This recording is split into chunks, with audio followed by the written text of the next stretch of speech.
Thank you. Hi, everyone. These are exciting times for the game industry.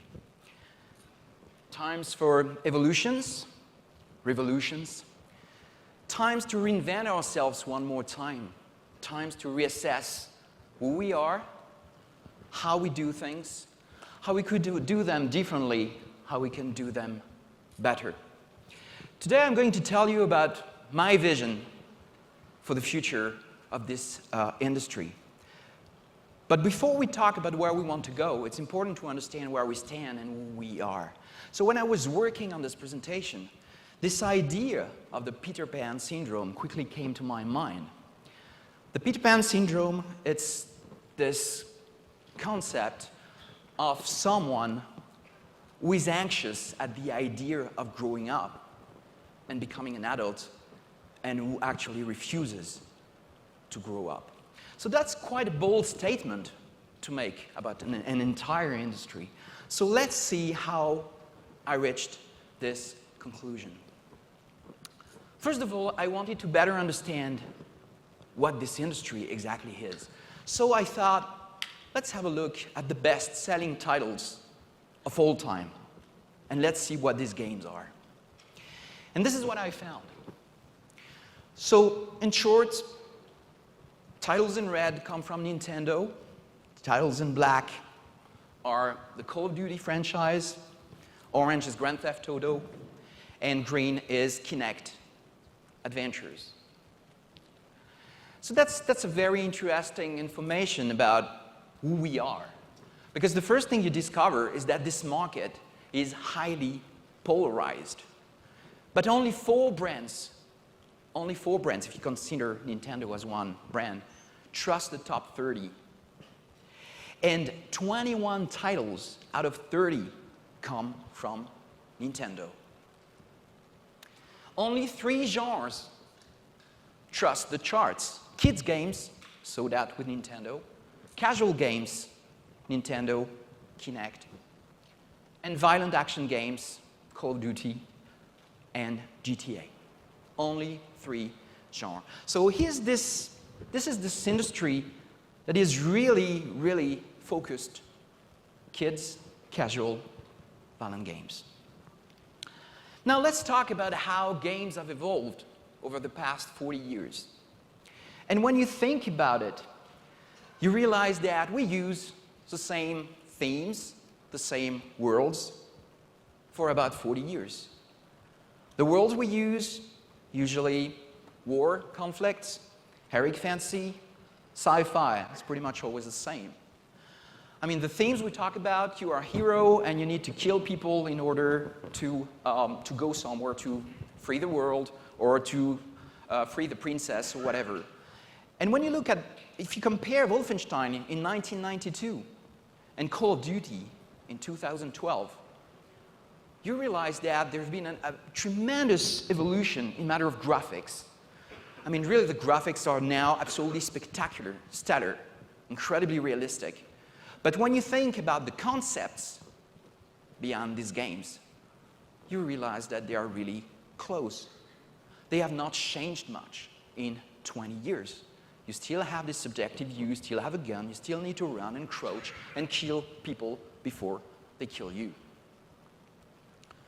We use the same paradigms.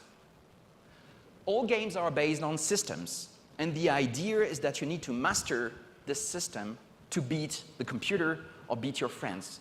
But it's always a loop, patterns, mechanics, however you call them, always the same. We also realize that most games are based on violent actions or platform, where you need to jump or you need to climb, whatever. But these are the key paradigms that have not really changed over the past 40 years. Video games also live in what I call Wonderland.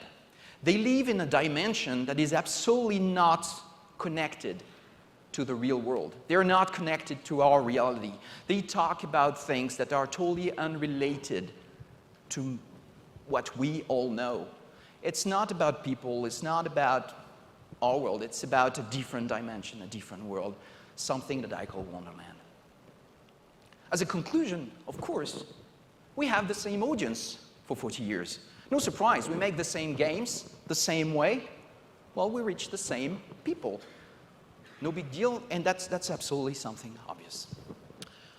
Okay, so why should games even consider to change? After all, we're quite a successful industry for 40 years. We managed to sell our games about $59, $69 to our customers. They seem happy about it. We are happy to make these games. Why should we even consider changing all this? Because it seems to work, in a way. Well, there are several reasons why I believe we should evolve. First thing, I think that games, video games as we know them, are today under heavy pressure. The landscape changes very quickly around us. You see new platforms appearing pretty much every week these days. So there are more platforms than ever, at least announced. Digital distribution, of course this is a revolution. And this is just the beginning. This is just the beginning. We have not seen all the repercussions of this. We also face tougher competition regarding people's entertainment time. There are only 24 hours in a day, but now it's shared between TV, books, cinema, internet, Facebook, social networks, mobile phones, tablets, and console games. So there are many more things to do for people. What can we do to make sure that they keep playing our games, that we remain appealing, exciting enough for them, so they prefer to spend their entertainment time playing our games versus playing on their iPhone or on social networks. We make the same games over and over. This is also an issue for our industry. It's okay for young kids who start to play now, but for older people, older gamers, this is an issue. I mean, many times starting a new game, I had the feeling that I already played it 1,000 times. Innovation, the lack of innovation, is an issue for any industry, and the game industry is no exception. My gut feeling is that we need to find ways to reach a wider audience. We need to move from our traditional market, which is mainly kids, teenagers, young adults, as we saw it. We need to move from this market to a wider market where we can talk to anyone, we can make anybody play. Sometimes when I say this, people react and say, what do you mean? Everybody plays. Yes and no. Think about your friends who don't play. Think about your parents. Do they play console games? Think about your grandparents. Most of the time, they don't play video games. They barely know they exist, and they have absolutely no interest whatsoever. What is strange is that if you talk to them about movies, about TV series, about books, this is something you can share with them. You can talk about your favorite book or your favorite movie because they probably enjoyed it too. But if you talk about your experience talking, playing Call of Duty, there is a good chance they will say, what are you talking about? Don't have a clue. Don't play video games. So how can we reach this huge untapped market of people who are not playing our games today? Here's my contribution to this debate. 9 things I believe we should change to grow up. First thing, you got it. Let's make games for all audience. How can we create content that will talk to your mother or to your grandfather? How can we make them play? How is it possible to do this? Because I believe it's time for this industry to do something it has not done yet in 40 years. Can we create content, interactive experiences for an adult audience? And we'll see how we can do this. If we want to reach this new audience, we need to change our paradigms. We cannot keep doing the same games the same way and hope to expand our market over the night, because it won't happen. First thing, we need to decide as an industry that violence and platforms are not the only way.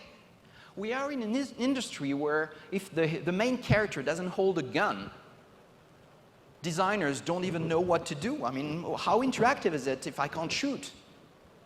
I remember when I was a younger designer, I pitched games to publishers. And I remember this famous meeting with an American publisher, and I was trying to explain what Indigo Prophecy was about. It was really about storytelling and emotion and relationships and characters. And he asked me, so what kind of weapons has the hero? And I said, well, the hero doesn't have a weapon. So he seemed embarrassed, and he said, oh, okay, I got it. So he drives cars. No, he doesn't drive cars. He seemed embarrassed again, and he said, oh, he jumps on platforms. No, it doesn't jump on platform. And his reaction was, then it's not a game. Yeah, because you can define interactivity in many different ways. It's not about shooting and jumping. It's about doing different things. It's about making choices and seeing the repercussions of your choices. Can we make games that are not based on systems? Because for most people out there, mastering a system is not something exciting. It's something boring. And actually, you don't want to compete with people when you get older. When you're a kid, that's fine. When you're a teenager, that's fine. But when you're an old guy like me, you're 44, you know what? I don't want to compete with my 10-year-old neighbor because he's going to kick my ass. And I don't want to feel, you know, this strange experience of getting my ass kicked by a 10-year-old. So I'm not interested in mastering a system. I'm not interested in beating the computer. I'm not interested in showing how fast I can be. I'm not interested in all this. Next thing, can we make games with no gun? That's an interesting challenge for the entire industry. My point 3 is the importance of meaning. Meaning is something extremely important. And when you think about it, you realize that many games have absolutely nothing to say. They are quite empty. They are just here to make you spend a good moment, have fun, trigger some adrenaline in your system, and that's cool. And that's enough for most people out there. And that's cool. There's nothing against that. But that's a toy. That's a toy. Can we create games that have something to say? Can we have games that have a meaning, that carry an idea, that tell you something that you can resonate with? There are people who build their life around this idea of creating meaningful content, and these people are called authors. Authors are writers. They develop the technique, they develop the skills, they develop the talent to create meaningful experiences. But games today, most of the time, again, not all of them, most of them, are written by the programmers and the graphic artists and the marketing team, and you got 20 people in a room, and let's imagine a story. And that's fine, and some games are great done this way. But sometimes it just doesn't work. Sometimes it's even worse. Sometimes it's just about the team putting mechanics together and hiring a writer, you know, like 2 weeks before the master to try to find a story to put all these things together. That doesn't work. We need to have authors really have the heart of the project. All real-world themes should be used. What I mean by that is any theme you know in real life that you see in movies or in films or in TV series could be used in a game. Could we create games that talk about society, that talk about human relationships, talk about feelings and emotion, that talk about politics, that talk about homosexuality? Why not? I mean, we need to put games, again, at the center of our society and our lives. I mean, games shouldn't be in a separate dimension. They should be in our world, and they should talk about people. They should talk about our world. They should talk about relationships. They should talk about society. And games can do that in a very unique way. Because unlike in films where you're just passive and you watch something, in games you can interact with that, which opens a totally new dimension, a new way to interact with the environment, a new way for the experience to be a mirror that reflects who you are, what are the choices that you make. And if you manage to do this, you will achieve something very interesting, is that by the time you will turn off your console, the game will leave an imprint in you. You will keep thinking about what you've seen. And this is, in my mind, what any creative medium should achieve.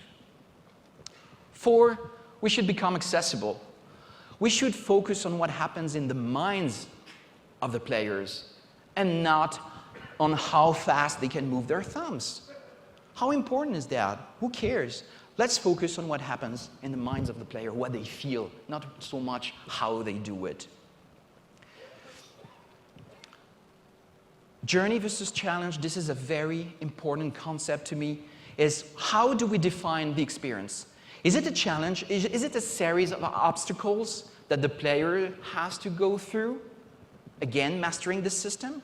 Or could it be just a journey, just a moment that you spend, a moment that you really enjoyed, something that you lived? I think there are some games doing this. There is this game called Journey, of course, which is a perfect example of that, but there are many other games doing it in a very different and interesting way. 5, bring other talents on board. I was fortunate enough to start my career as a designer working with famous singer David Bowie, making him one of the first virtual actors in real-time 3D in the industry. And I was fortunate, again, to work with Canadian actress Ellen Page on my next game to be released later this year called Beyond. Working with these people has been an amazing experience, as you can imagine. They came to the game industry because that was something new to them. They were interested by the experience, discovering what interactivity was about and how different it could be. And at the same time, they came with a huge, massive, impressive talent. And I think it was beneficial to both parts. They, as far as I know, enjoyed their experience. And they definitely helped us to improve the experience. Which leads me to my point 6, which is we need to establish new relationships with Hollywood.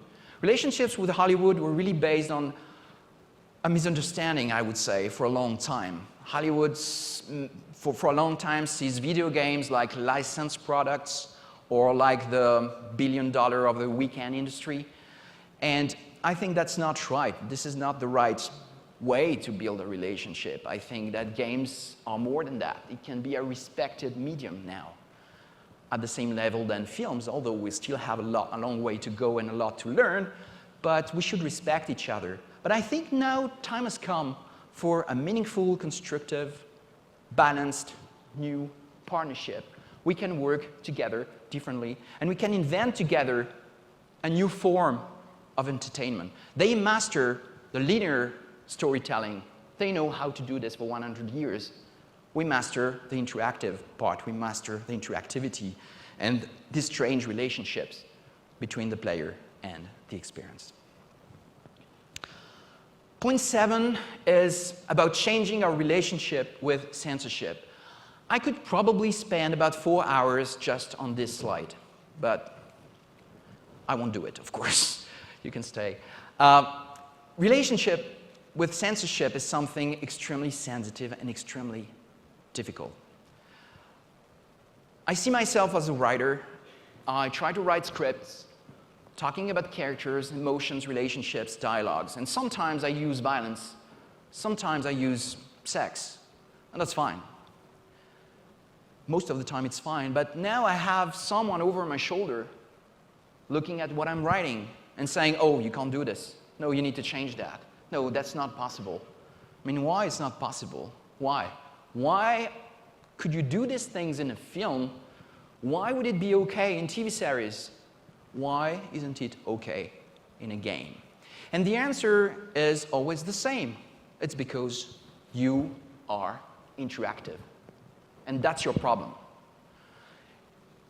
I mean, it's difficult because there have been many, many experiments worldwide. It's been demonstrated 1,000 times that being interactive doesn't change the impact of the experience. It's been judged by a court here in the US who said what they said. It is no different than films or TV series. And it should be protected by the First Amendment, freedom of speech. So this is very important. if you want to bring others, you need to let them express themselves and write about things. And as long as violence or sex is put in context and supports the narrative in a way or another, that's fine. Why would we have different laws, different constraints than films or TV series? Actually, the constraints we have are the constraints that films had in the 50s. In the 50s, 60 years ago. That's crazy, and this is definitely something I would like to change, to see changing in the future. On the other hand, I must confess that I was quite shocked, but some things I've seen at the last E3. Some games just go over the top for the sake of having more blood or more sex or being more shocking than their competitors. And I think that's also a mistake. We want to get credibility. We can use, again, sex and violence, that's fine. If there is a context, if it's not gratuitous, if it's not for the sake of being shocking, that's okay. But sometimes we go too far and we behave like stupid teenagers ourselves. And we should stop doing this, because this is a matter of being responsible towards our industry, but also towards society. If we don't want to be accused of being responsible each time something terrible happens, we should also behave in a different way and start to be responsible about what we're doing and show that we are not a bunch of teenagers, that we are responsible, that we're serious, that we respect ourselves, our mediums, and our customers. Okay, this is the part that will definitely make me popular with press. I think press has a very important role to play in this evolution and this big change that I'm hoping for. Press, you have on one side very clever people. They think about the industry, they analyze it, they try to see how it could go in the future, they try to educate, to evangelize, to do whatever. Very clever bunch of people. Thank you so much. On the other side of the spectrum, you got people giving scores, just scores. Oh, you got a camera bug, so you have a 5 out of 10. Oh, AI is not that good, we'll have a 6. Oh, really, the story was kind of boring, you got a 6. Okay, I don't think this is press. This is not press. Where is the analysis? Where is the thinking behind all this? Where is it? Can anyone give his opinion and be respected as a critic? No, I think that being a critic is a very serious job. It's not because you like video games or you play video games that you become a critic. No, that's not the case. Being a critic is a job. It requires skills, it requires talent. Not everybody has it. I have a very French example about this. It's called Le Cahiers du Cinéma in France. It's a magazine, mainly in the 50s, 60s. They played a very important role in a revolution in French cinema called La Nouvelle Vague. And they played a very important role at that point that some of these journalists, these critics, became very famous directors themselves. But they were really thinking in a very particular and interesting way, and they actually actively participated in making French movies better. Of course, how can we talk about the industry without mentioning gamers? Gamers are, of course, very important. I often think that buying or not buying a game is almost like a political vote. It's like voting. Buying a game is like voting. You decide if you want the industry to go in this direction or not go in this direction. Buy crop, and you will get more crop. Buy exciting, ambitious, risky games, and you will get more of them. This is the message that you send to the industry. So buying a game is also a matter of responsibility, and you need to keep in mind when you buy games that you vote for where you want the industry to go. What future? This is my conclusion, finally. My hope is to see the emergence of what I call digital entertainment. Finally, there will still be video games on one side And they will still be incredibly popular and successful, and people will keep loving them and buying them, and there are great studios doing them, and that's great.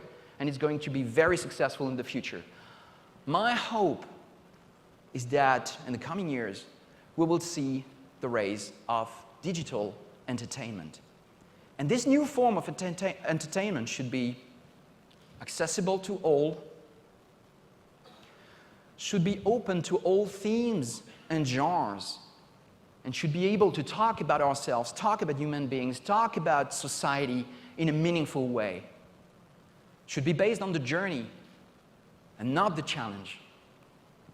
Should be cross-platform, because I think it's a strong tendency that people want to play on their video game console and then keep playing on a mobile phone or their tablets or whatever.